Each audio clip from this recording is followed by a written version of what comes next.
আসসালামু আলাইকুম। আজ হোটেলের একটা মজাদার সবজি রেসিপি করব।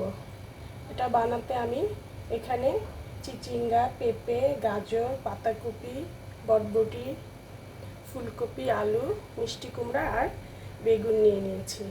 এই সবজিগুলোকে আমি এখন একত্রে একটা পাত্রে সিদ্ধ করতে দিব।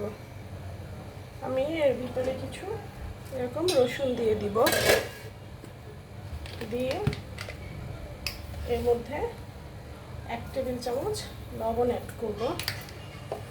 এখানে আমার 3 কাপ পানি আছে, আমি এটা দিয়ে দিব। দিয়ে সবজিটাকে আমি সিদ্ধ করতে বসিয়ে দিব।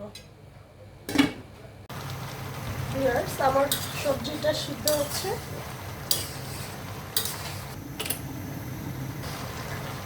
আমি সবজির ভেতর থেকে খানিকটা পানি তুলে রাখবো।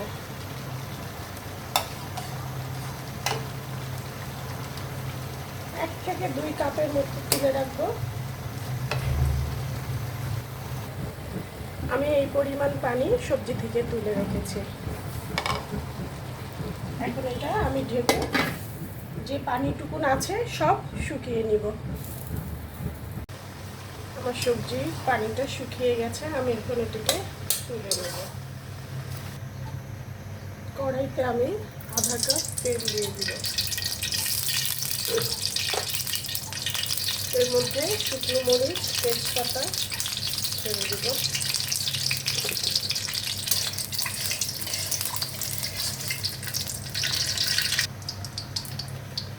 এখন এর মধ্যে 5 ফোড়ন দিব। সামান্য একটু গরম মশলা,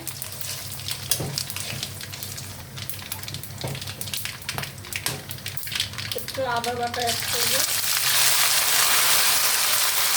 1/2 কাপ পেঁয়াজ অ্যাড করব।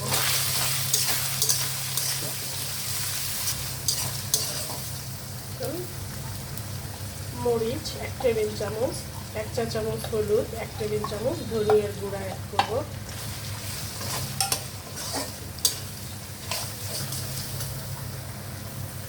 সবজির পানি তুলে রেখেছিলাম, সেখান থেকে একটু পানি দিব, স্বাদ অনুযায়ী, আর সামান্য একটু লবণ অ্যাড করব। সবজিটা এর মধ্যে ছেড়ে দিব।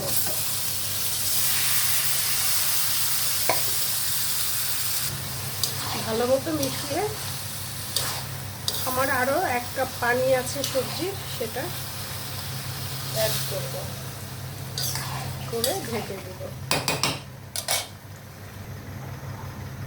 আমি এর উপর থেকে 1 টেবিল চামচ ঘি অ্যাড করে দিব, আর কিছু ধনে পাতা কুচি ছড়িয়ে দেব। ভিউয়ার্স, হয়ে গেল আমার হোটেলে সবজি রেসিপি। ভিউয়ার্স, হয়ে গেল আমার হোটেল স্টাইলের সবজি। যদি রেসিপি পছন্দ হয় প্লিজ লাইক, শেয়ার, কমেন্ট, সাথে সাবস্ক্রাইব করবেন। সকলেই ভালো থাকেন। আল্লাহ হাফেজ।